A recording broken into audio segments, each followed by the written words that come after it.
Hello मेरे dear students, तो कैसे हैं आप सब। तो बच्चों आशा करता हूँ आप सब बहुत ही मस्त ज़बरदस्त होंगे। तो जी बच्चों, अब समय आ गया है, वक्त आ गया है बोर्ड एग्ज़ाम तैयारी के लिए।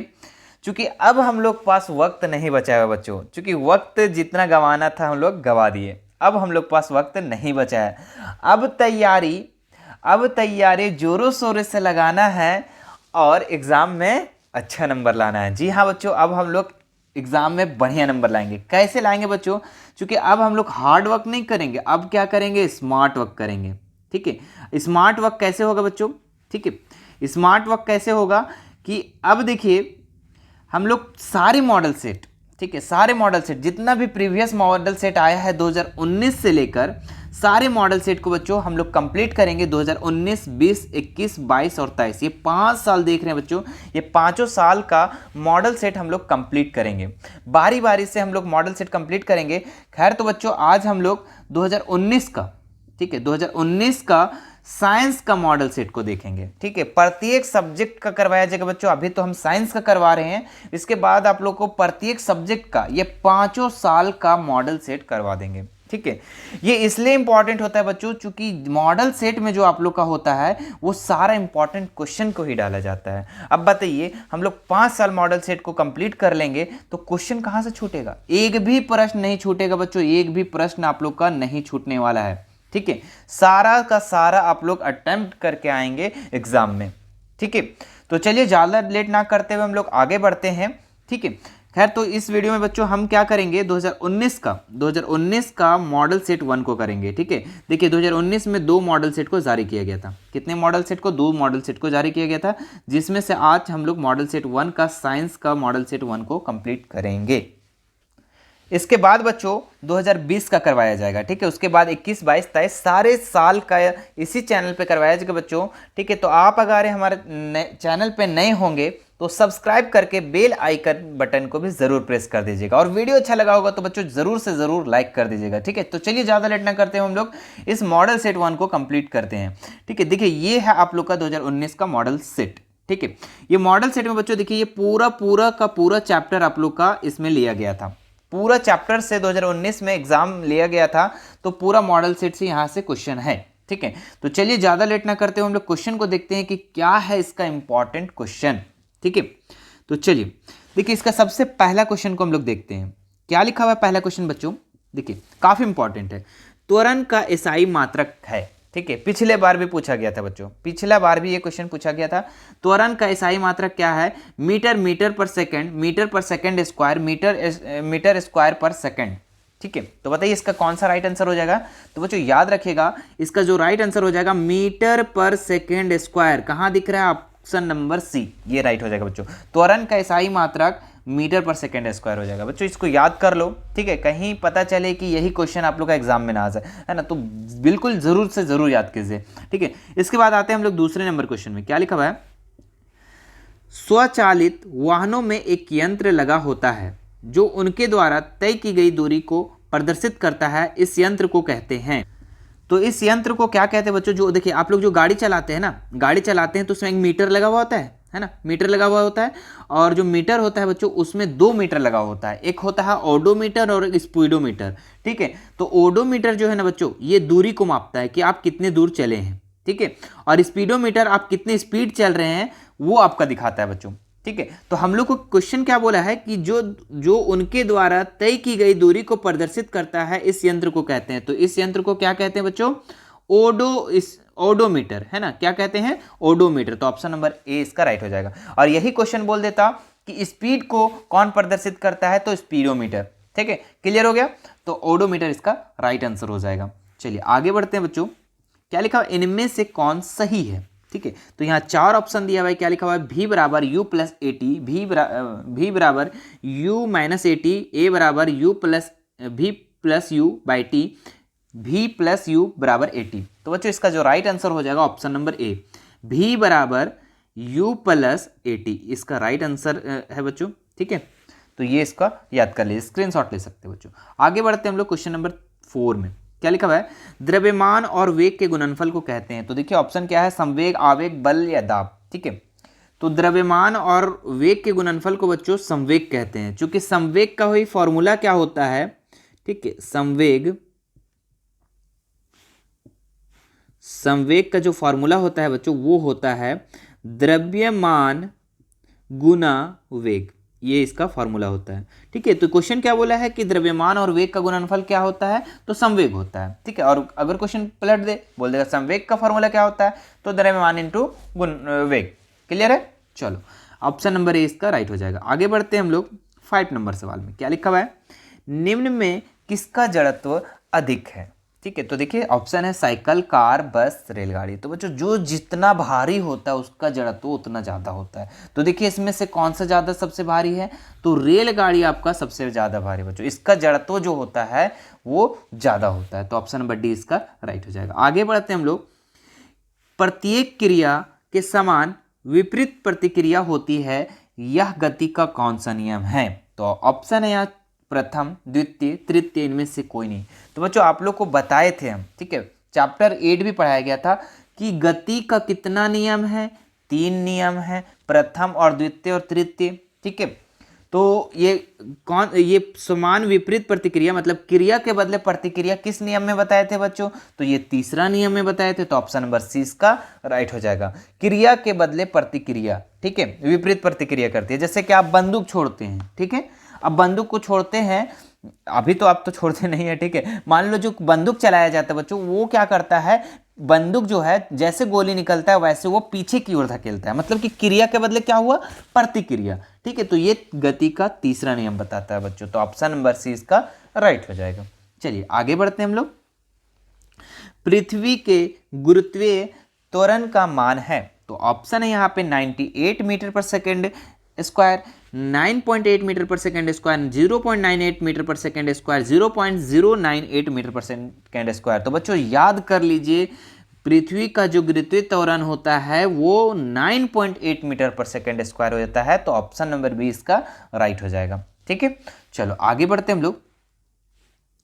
क्या लिखा हुआ, चंद्रमा की सतह पर किसी वस्तु का भार, ठीक है, पृथ्वी की सतह पर उसके भार का कितना गुना होता है। तो ऑप्शन है 6, 1/2, 2 या 1/6। ठीक है, तो बच्चों इसका जो राइट आंसर हो जाएगा ऑप्शन नंबर डी।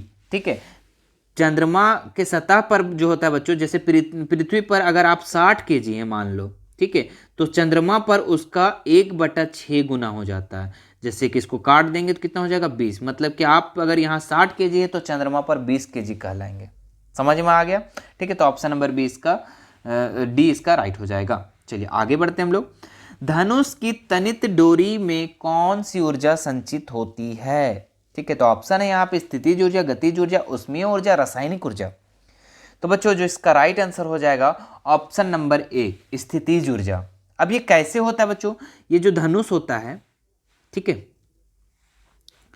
ये जो धनुष होता है बच्चों, ऐसे जो खींचा जाता है मान लो, ठीक है, ऐसे खींचा जाता है इधर से, ठीक है, ऐसे खींचा जाता है इधर से। तो देखिए जब तक खींचा गया, मान लो कि ऐसे खींचा गया, यहाँ तक आ गया, जब तक खींचा गया बच्चों, अब जब तक इसको छोड़ा नहीं गया तब तक यहाँ पे क्या है, स्थितिज ऊर्जा है। जैसे ये छोड़ दिया गया बच्चों तो ये हो गया गतिज ऊर्जा। ठीक है, तो हम लोग का जब तनित डोरी मतलब कि ताना हुआ डोरी, मतलब कि ये ताना हुआ डोरी है, तो इसमें कौन सी ऊर्जा है बच्चों, संचित, तो स्थितिज ऊर्जा। तो ऑप्शन नंबर ए इसका राइट हो जाएगा। और जब इस धनुष को छोड़ दिया जाए तो किस में चेंज हो जाएगा, गतिज ऊर्जा में चेंज हो जाएगा। क्लियर हो गया ना? चलो आगे बढ़ते हैं हम लोग, कार्य करने की दर को कहते हैं। तो कार्य करने की दर को क्या कहते हैं, ऊर्जा, शक्ति, बल या दाब। तो बताओ बच्चों इसका कौन सा आंसर होगा। तो बच्चों इसका जो राइट आंसर हो जाएगा ऑप्शन नंबर बी। ठीक है, शक्ति। कार्य करने की दर को क्या कहते हैं, शक्ति। आपके पास जितने पावर रहेंगे बच्चों उतना आप कार्य करेंगे। ठीक है, देखिए पावर, शक्ति का इंग्लिश क्या होता है, पावर। तो जितना पावर रहेगा, जितना शक्ति रहेगा उतना आप कार्य करेंगे। तो कार्य की दर को क्या कहते हैं, शक्ति कहते हैं। क्वेश्चन अगर ये भी आ जाता शक्ति किसको बोलते हैं, तो कार्य करने की दर को कहते हैं। सिंपल सी बात है। अब आते हैं हम लोग आगे क्वेश्चन की तरफ। ठीक है, तो बच्चों अगर आप वीडियो अगर अच्छा लग रहा होगा तो लाइक ज़रूर कीजिएगा, ठीक है, और कमेंट ज़रूर कीजिएगा बच्चों, ताकि आपके पास तुरंत फटाफट आप लोग का अगला वीडियो मिल जाएगा, है ना। तो कमेंट ज़रूर कीजिएगा। चलिए आगे बढ़ते हैं। क्या लिखा हुआ है क्वेश्चन, किसी वस्तु के वेग दुगुना कर दिया जाए तो इसकी गतिज ऊर्जा कितनी हो जाएगी। ठीक है, तो डायरेक्ट आंसर बताने से बच्चों थोड़ा सा हम इसको प्रैक्टिकली बताते हैं। ठीक है, समझना ध्यान से। क्वेश्चन क्या बोला है किसी वस्तु के वेग के दुगुना कर जाए। तो सबसे पहले गतिज ऊर्जा का फॉर्मूला आपको याद होना चाहिए बच्चों, ठीक है। तो हम यहाँ पे गतिज ऊर्जा का फॉर्मूला लिखते हैं, गतिज ऊर्जा। तो गतिज ऊर्जा का जो फॉर्मूला होता है बच्चों वो होता है 1/2 mv², ठीक है। चलो, जहाँ पे यहाँ पे वेग जो था अभी सिंपल सा था, ठीक है। जहाँ पे वेग 1 था तो वो हो गया। अब वेग को हम दुगुना कर दें, मान लो कि वेग अभी भी था, अब क्या हो गया, इसका दुगुना करेंगे तो 2 से गुना करना पड़ेगा तो 2 भी हो जाएगा, ठीक है। वेग को जब दुगुना कर देंगे तो गतिज ऊर्जा कितना हो जाएगा। अब देखो वेग को दुगुना किए हम, तो 1/2 m, अब भी को हम लोग क्या किए, दुगुना कर दिए, तो 2 गुना लिख दो, 2 भी, और इस पे क्या है बच्चों, स्क्वायर है तो स्क्वायर लगा दो। तो यहाँ पे क्या हो जाएगा 1/2 m, और यहाँ पे 2 दूनी 4, और भी का करेंगे स्क्वायर तो स्क्वायर हो जाएगा, ठीक है। अब देखो ये जो है गुना में है, 4 जो है गुना में है, हम 4 को इधर लिख देते हैं, ठीक है।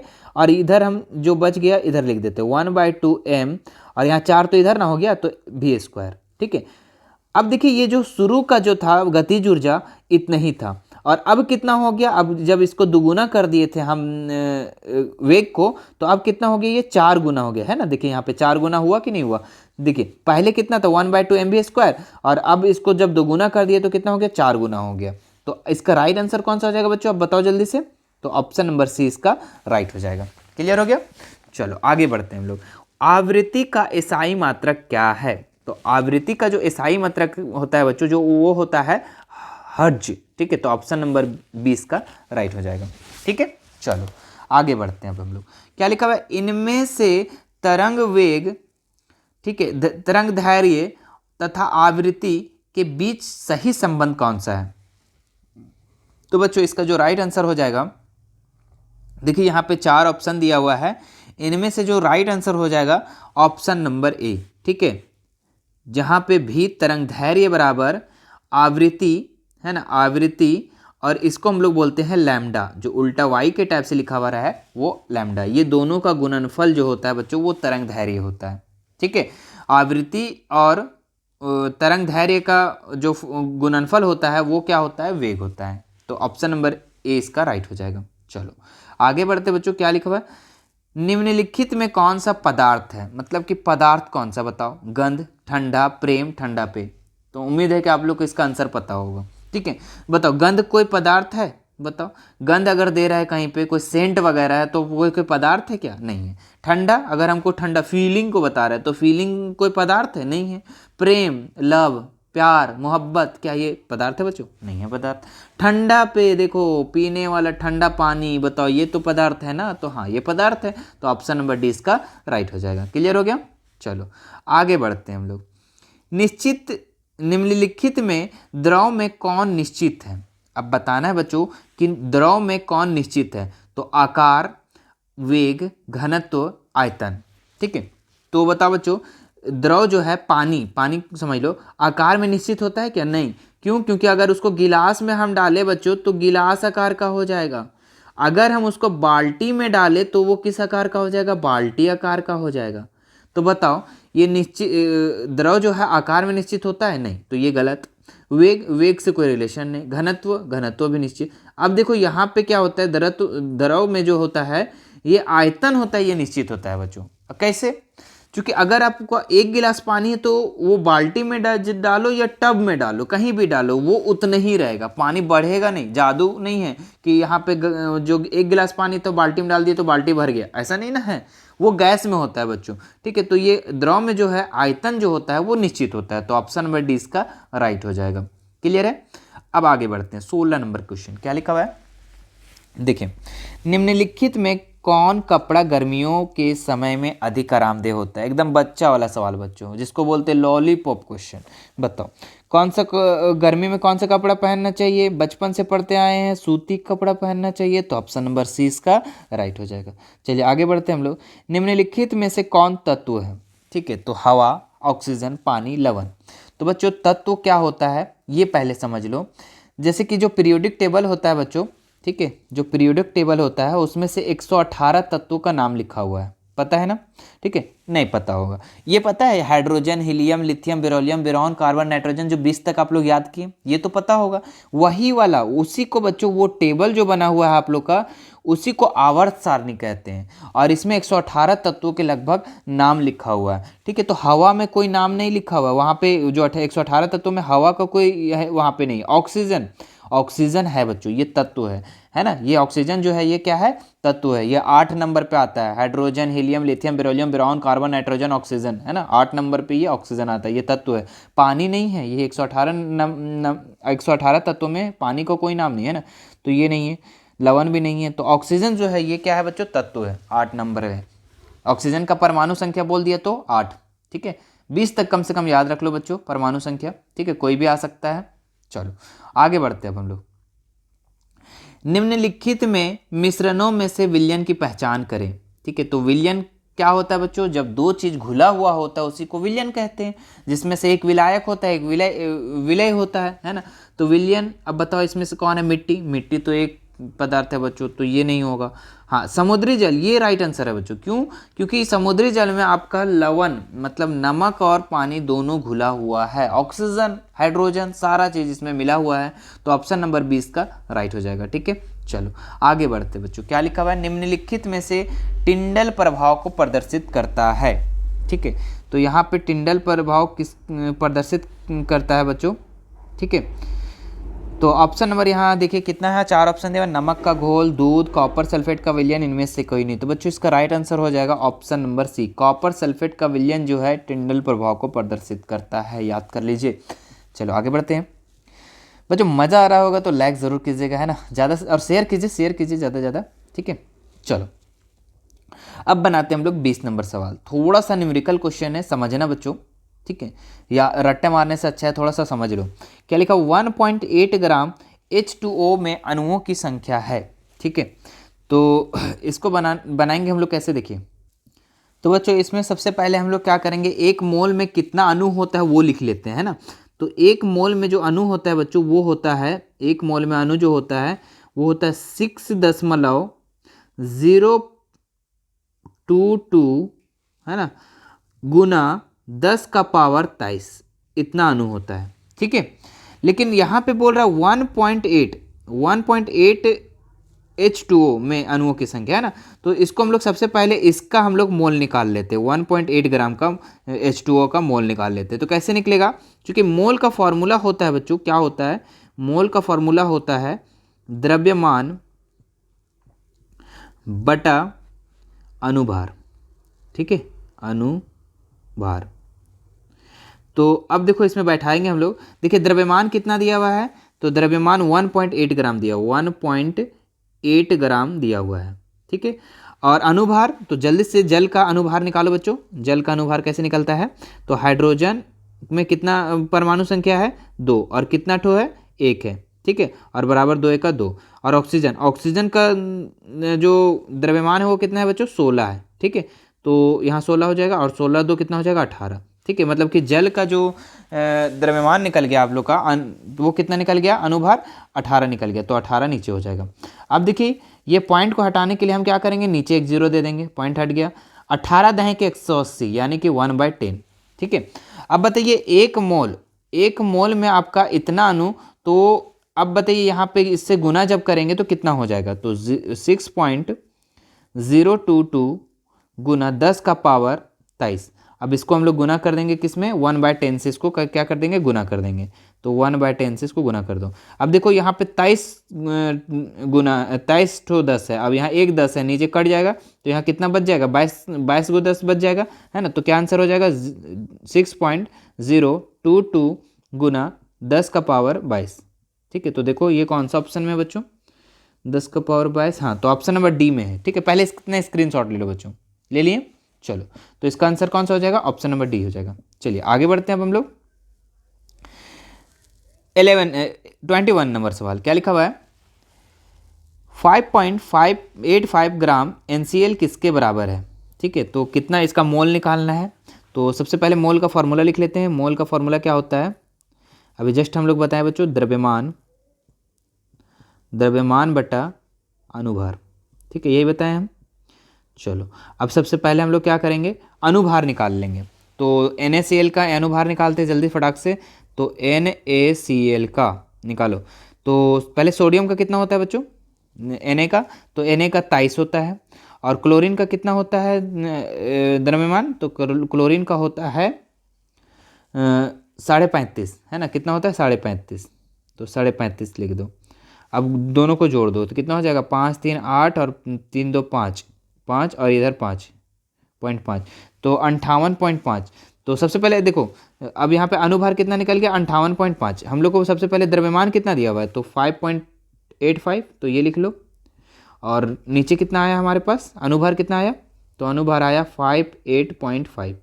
अब देखो इसको कैसे कटेगा, तो देखो यहाँ पे 2 अंकों के बाद पॉइंट है और यहाँ 1 अंकों के बाद, तो यहाँ पे अगर 0 लगा दिए तो 2 अंकों के बाद हो जाएगा। अब दोनों 2 अंक और 2 अंक नीचे हो गया, 2 अंक ऊपर, तो ये कट गया।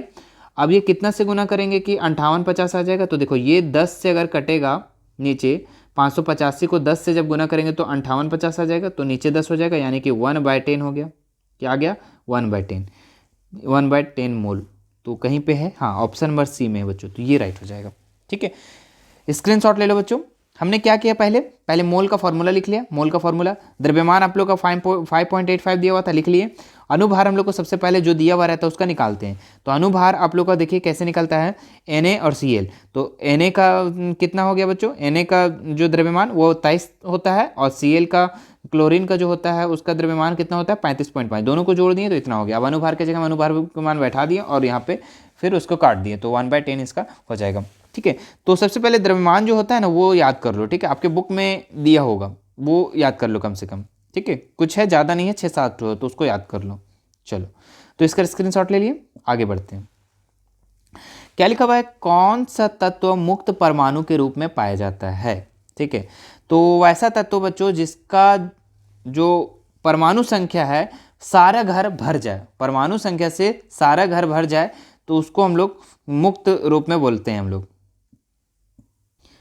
अब इसमें से कौन सा आंसर हो जाएगा बच्चों, तो हम लोग एक एक करके बनाना पड़ेगा बच्चों। अच्छा, ये घर जो बताए हम कक्ष, वो 4 होता है यहाँ पे, K, L, M और N।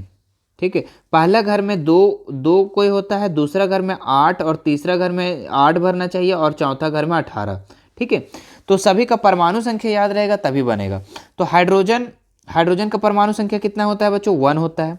अब क्या ये फुलफिल हुआ पूरा, अगर हाइड्रोजन देखे तो 1, अगर पहला घर में हम लोग लिए इसका तो क्या पूरा फुलफिल हुआ, नहीं हुआ, तो ये कट गया। ऑक्सीजन आते हैं, ऑक्सीजन का परमाणु संख्या होता है 8। ठीक है, तो पहला घर में 2 भर गया, चलो 2 भर गया। दूसरा घर में कितना भरेगा बच्चों, दूसरा घर में 6 ही भर पाएगा, क्यों, क्योंकि परमाणु संख्या तो 8 ही है ना। तो पहला घर में 2 और दूसरा घर में 6, और हमको भरना कितना चाहिए 8, मतलब 2 अभी भी घट रहा है, तो ये भी कोई जो है मुक्त रूप से परमाणु नहीं है, तो ऑप्शन नंबर बी भी कट गया। आर्गन का परमाणु संख्या जो होता है बच्चों 18। ठीक है, कम से कम आप लोग को तो 20 तक परमाणु संख्या याद होना चाहिए। चलो, तो 18 होता है। अब 18 को हम लोग भरते हैं, तो पहला घर में 2 भर जाएगा, चलो ठीक है। दूसरा घर में 8, ये भी सही है। तीसरा घर में भी 8, अरे तीनों घर तो फुलफिल हो गया जी, तीनों घर फुलफिल हो गया। अब जिसका परमाणु संख्या जो है सभी घर में आ जाए, सभी घर में फुलफिल हो जाए, वही मुक्त रूप से परमाणु होता है। ठीक है, मुक्त परमाणु के रूप में जाना जाता है। तो कौन सा हो जाएगा, ऑप्शन नंबर सी इसका राइट हो जाएगा। क्लियर हो गया। चलो, उसके बाद हम लोग आगे बढ़ते हैं। केनाल किरणें का पुंज है, तो बच्चों इंपॉर्टेंट है, काफ़ी इंपॉर्टेंट क्वेश्चन है बच्चों। ठीक है, बार बार पूछता है। तो बच्चों इसका जो राइट आंसर हो जाएगा option number A, proton. Canal किरणें का जो किरण पुंज है वो क्या है, प्रोटॉन। ठीक है, चलो आगे बढ़ते हैं हम लोग। किसी तत्व के परमाणु में 18 न्यूट्रॉन और 17 प्रोटॉन है, तो तत्व में परमाणु द्रव्यमान होगा। ठीक है, तो इस तरीके से सवाल बच्चों, परमाणु द्रव्यमान का एक फॉर्मूला होता है, वो याद कर लो, परमाणु द्रव्यमान। तो परमाणु द्रव्यमान का जो फॉर्मूला होता है बच्चों वो होता है N+P। क्या होता है, N+P। नाइट्रोजन और प्रोटॉन दोनों को जोड़ना होता है। तो परमाणु द्रव्यमान, नाइट्रोजन कितना है, न्यूट्रॉन कितना है बच्चों, नाइट्रोजन बोल दे रहे हैं, न्यूट्रॉन है ना, न्यूट्रॉन कितना है बच्चों 18, तो 18 लिख देंगे। और प्रोटॉन कितना है, तो 17 है, तो दोनों को जोड़ दो, कितना हो गया 17 और 18, 7 8 15 और 1 1 2 और 3 35। तो कौन सा ऑप्शन है बच्चों, ऑप्शन नंबर ए इसका राइट हो जाएगा। इस तरीके का सवाल बच्चों 100% आप लोग का एग्जाम में देखने को मिलेगा। यहाँ पे 18 की जगह में 32 लिख देगा, कुछ भी लिख देगा, ठीक है। न्यूट्रॉन और प्रोटॉन दोनों दिया रहेगा, आपको परमाणु द्रव्यमान निकाला, तो सिंपल सी बात है, दोनों को जोड़ देना, आंसर आ जाएगा, है ना। चलो आगे बढ़ाते हैं हम लोग। सोडियम का सही इलेक्ट्रॉनिक विन्यास क्या है, ठीक है। तो हमने बताया था बच्चों, ठीक है, कि पहला घर में 2 भरता है, 8, दूसरा घर में 8 और तीसरा घर में 8 और चौथा घर में 18, ठीक है। तो सबसे पहले सोडियम का परमाणु संख्या कितना होता है वो जान लो, तो कितना होता है 11। अब 11 को हम लोग भरेंगे सब घर में, तो पहला घर में 2 भरेगा, चलो अच्छी बात है।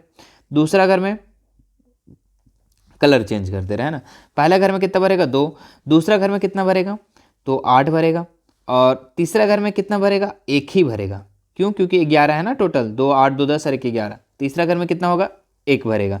तो देखो कौन सा ऑप्शन है, तो ऑप्शन नंबर डी इसका राइट है बच्चों, तो ऑप्शन नंबर डी इसका राइट हो जाएगा, ठीक है। देखिए ये सब कितना गलत गलत है ना, क्यों? क्योंकि यहाँ देखो 10 ही हो रहा है, यहाँ पे 2 और 1 भर रहा है, 8 तीसरा वाला घर में भर रहा है, तो ये गलत है ना। दूसरा घर पहले भरेगा तब तो तीसरा जाएगा ना। देखो ये भी पहले घर में ही 8 भर दे रहा है, तो ये गलत है, ये सही हो जाएगा, ठीक है। चलो आगे बनाते बच्चों। आत्महत्या का थैला कहलाता है, लॉलीपॉप क्वेश्चन बच्चों, बहुत इजी सवाल। आत्महत्या की थैली किसे कहा जाता है? लवक, लाइसोसोम, रिक्तिका, केंद्रिका, ठीक है। आप लोग जानते होंगे तो बहुत अच्छी बात है, और नहीं जानते तो बच्चों ऑप्शन नंबर 20 का राइट है। आत्महत्या की थैली लाइसोसोम को बोला जाता है, आत्महत्या की थैली लाइसोसोम को बोला जाता है, आत्महत्या की थैली लाइसोसोम को बोला जाता है, याद कर लो, ठीक है। चलो आगे बनाते हैं हम लोग। कोशिका का पावर हाउस किसे कहा जाता है? तो कोशिका का पावर हाउस माइटोकॉन्ड्रिया, गोल्जी का उपकरण, लवक, राइबोसोम, ठीक है। तो बच्चों इसका राइट आंसर हो जाएगा माइटोकॉन्ड्रिया, है ना। कोशिका का पावर हाउस किसे बोला जाता है? माइटोकॉन्ड्रिया का। कोशिका का बिजली घर किसे कहा जाता है? तो माइटोकॉन्ड्रिया का है। कोशिका का ऊर्जा घर किसे कहा जाता है? तो ही माइटोकॉन्ड्रिया का, ठीक है। तो याद रखना है, अगर पावर हाउस पूछा तो भी माइटोकॉन्ड्रिया, ऊर्जा पूछा तो भी माइटोकॉन्ड्रिया, बिजली घर पूछा तो भी माइटोकॉन्ड्रिया ही होगा, ठीक है, याद रख लेना है। चलो आगे बनाते हैं हम लोग। ट्रैकिड्स पाए जाते हैं, तो ट्रैकिड्स किस में पाए जाते हैं? जाइलम में, फ्लोएम में, वस्य उत्तक में, पेशियों में। तो बच्चों इसका राइट आंसर हो जाएगा ऑप्शन नंबर ए। ट्रैकिड्स जो पाए जाते हैं वो जाइलम में। जाइलम क्या है बच्चों? ये पेड़ पौधे का वहन तंत्र है, जाइलम और फ्लोएम, ठीक है, ठीक है। तो जाइलम वहन तंत्र है, ये तो याद रखिएगा। और ट्रैकिड्स कहाँ पाए जाते हो? तो जाइलम में पाए जाते हो, तो ऑप्शन नंबर ए इसका राइट हो जाएगा। आगे बनाते बच्चों, क्या लिखा हुआ है? मृदुतक की कोशिकाओं के बीच पाए जाते हैं, तो मृदुतक जो होती है किस कोशिकाओं के बीच पाए जाते हैं? अंतर कोशिकीय स्थान, लिग्नन, सुब्रीन, तंतु। तो मृदुतक कोशिकाओं के बीच जो पाए जाते हैं बच्चों वो पाया जाता है अंतर कोशिकीय स्थान, तो ऑप्शन नंबर इसका राइट हो जाएगा। आगे बनाते बच्चों, क्या लिखा हुआ है? किस प्रकार के उत्तकों की क्रियाशीलता के कारण पौधों में वार्षिक वलय बनते हैं? तो किस उत्तक के कारण? तो बच्चों यहाँ पे 4 ऑप्शन है, संवहन उत्तक, पार्श्व विभोज्य उत्तक, शीर्षस्थ विभोज्य उत्तक, दृढ़ उत्तक। तो बच्चों इसका राइट आंसर हो जाएगा ऑप्शन नंबर बी, ठीक है। तो पौधों में जो वार्षिक वलय बनता है वो किसके कारण से बनता है? पार्श्व विभोज्य उत्तक, पार्श्व विभोज्य उत्तक इसका राइट आंसर है। चलिए आगे बनाते बच्चों, क्या लिखा हुआ है? ये हो गया 31 नंबर सवाल। क्या लिखा हुआ है? देखिए, पक्षियों और मेंढकों के रक्त में की प्रकृति होती है समान, असमान, उष्ण या शीत। तो बच्चों इसका राइट आंसर हो जाएगा ऑप्शन नंबर डी, ठीक है। पक्षियों और मेंढकों के रक्त की प्रकृति कैसी होती है? शीत प्रकार की, ठीक है। चलो आगे बनाते हैं हम लोग। क्या लिखा हुआ? जंतु जगत का सबसे विकसित समूह है, तो बताओ बच्चों। रेप्टिलिया, पक्षी वर्ग, मत्स्य वर्ग, स्तनधारी वर्ग। तो जंतु जगत में सबसे विकसित जो समूह है बच्चों वो ऑप्शन नंबर डी स्तनधारी वर्ग है। जो जंतुओं में दूध होता है ना, वो ज़्यादा विकसित है, ठीक है। वो समूह जो है सबसे ज़्यादा विकसित है, ठीक है, तो याद रखना है, ठीक है। जो अंडा देती है वो कम विकसित है, लेकिन जो दूध देती है बच्चों वो ज़्यादा से ज़्यादा विकसित है, ठीक है। तो ये याद रखना है। हम जंतु जगत का सबसे विकसित समूह क्या है? स्तनधारी वर्ग। चलो आगे बनाते हैं हम लोग। क्या लिखा? निम्नलिखित में से किस जंतु में विषैले उपांग नहीं पाए जाते हैं? तो बिच्छू, हाइड्रा, कछुआ, आर्थ्रोपोडा, ठीक है। तो बच्चों इसका राइट आंसर हो जाएगा ऑप्शन नंबर सी, कछुआ। कछुआ में क्या होता है? विषैले उपांग नहीं पाए जाते हैं, तो ऑप्शन नंबर सी इसका राइट हो जाएगा बच्चों, ठीक है। आगे बढ़ते हैं हम लोग, ठीक है। क्या लिखा हुआ? निद्रा रोग उत्पन्न करता है सोने की समस्या बच्चों, ठीक है। निद्रा रोग क्या उत्पन्न करता है? ट्रिप्नोसोमा, कवक, वायरस, प्लाज्योडियम। तो बच्चों इसका राइट आंसर हो जाएगा ट्रिप्नोसोमा। निद्रा रोग जो होता है वो ट्रिप्नोसोमा उत्पन्न करता है। चलो आगे बनाते हैं। मलेरिया रोग वाहक है, मलेरिया का रोग वाहक कौन है बच्चों? जल्दी आप लोग तो पता होगा कौन है वाहक, जल्दी। मच्छर, मक्खी, मच्छर, विषाणु, प्रजीव। देखिए आंसर ही मेरे मुंह में पहले आ गया ना, तो ऑप्शन नंबर 20 का राइट हो जाएगा मच्छर। ठीक है, चलो आगे बनाते बच्चों। क्या लिखा? ओजोन परत, ओजोन गैस पाई जाती है, तो ओजोन गैस पाई जाती है क्षोभ मंडल में, आयन मंडल में, समताप मंडल में, वायुमंडल में। ठीक है, तो ये कौन सा परत में पाया जाता है बच्चों? तो समताप मंडल में ओजोन गैस पाया जाता है। ठीक है, तो क्वेश्चन थोड़ा सा पलट सकता है, हो सकता है पूछ दे कि ओजोन परत जो है वो कैसे खत्म हो रहा है, तो वो CFC के कारण, ठीक है, क्लोरोफ्लोरोकार्बन के कारण क्या हो रहा है? ओजोन परत जो है वो क्षय हो रहा है। ठीक है, और ओजोन परत कहाँ पाया जाता है? समताप मंडल में। ठीक है, तो ऑप्शन नंबर सी इसका राइट हो जाएगा। आगे बनाते बच्चों, अतिचारण का संबंध है। ठीक है, तो मृदा अपरदन से, वर्षा से, अपक्षय से, जल जमाव से। ठीक है, तो अतिचारण का जो संबंध है बच्चों वो मृदा अपरदन से। ठीक है, सारे क्वेश्चन को बच्चों हमने चैप्टर वाइज भी करवा दिया है, अगर आप उसे नहीं देखे हैं तो डिस्क्रिप्शन बॉक्स में उसका लिंक है, या फिर हमारे चैनल को ज़रूर से ज़्यादा विजिट कीजिए। ठीक है, आपको बहुत चीज़ वहाँ से मिल जाने वालेगा। ठीक है, चलो आगे बनाते हैं हम लोग 38 नंबर सवाल। क्या लिखा हुआ है? पौधों द्वारा संश्लेषित पदार्थ कहलाते हैं जैव रसायन, चट्टान, फल, कार्बोहाइड्रेट। तो बच्चों इसका राइट आंसर हो जाएगा ऑप्शन नंबर ए। ठीक है, पौधों द्वारा संश्लेषित पदार्थ क्या कहलाते हैं? जैव रसायन कहलाते हैं। ठीक है, आगे देखिए, एक सूक्ष्म पोषक तत्व है। ठीक है, तो एक सूक्ष्म पोषक तत्व जस्ता, नाइट्रोजन, फास्फोरस, पोटेशियम। तो सूक्ष्म पोषक तत्व है बच्चों वो जस्ता है, ऑप्शन नंबर ए इसका राइट हो जाएगा। आगे देखते हैं हम लोग, एक संश्लेषित उर्वरक है। ठीक है, क्या है? कंपोस्ट, वर्मी कंपोस्ट, यूरिया, हरी खाद। तो बच्चों एक संश्लेषित जो उर्वरक है, ठीक है, जो बनाया जाता है वो क्या है? यूरिया, ऑप्शन नंबर सी इसका राइट हो जाएगा। ठीक है, जो बनाया जाता है वो क्या है? यूरिया है। ठीक है, तो ये था बच्चों आप लोग का 40 का 40 क्वेश्चन। इसमें हमने क्या करवा दिया? पूरा 2019 का, ठीक है, 2019 का सेट वन को कंप्लीट करवा दिया। ठीक है, इसके बाद आप लोग को सेट 2 भी करवा दिया जाएगा बच्चों। ठीक है, तो ज़्यादा से ज़्यादा कमेंट कीजिए। ठीक है, जितना ज़्यादा कमेंट करेंगे आप, जितना ज़्यादा लाइक करेंगे, उतना जल्दी ही आप लोग को अगला वीडियो आप लोग को मिलेगा। ठीक है, चलिए अब हम लोग बढ़ते हैं आगे और मिलते हैं नेक्स्ट वीडियो में। धन्यवाद।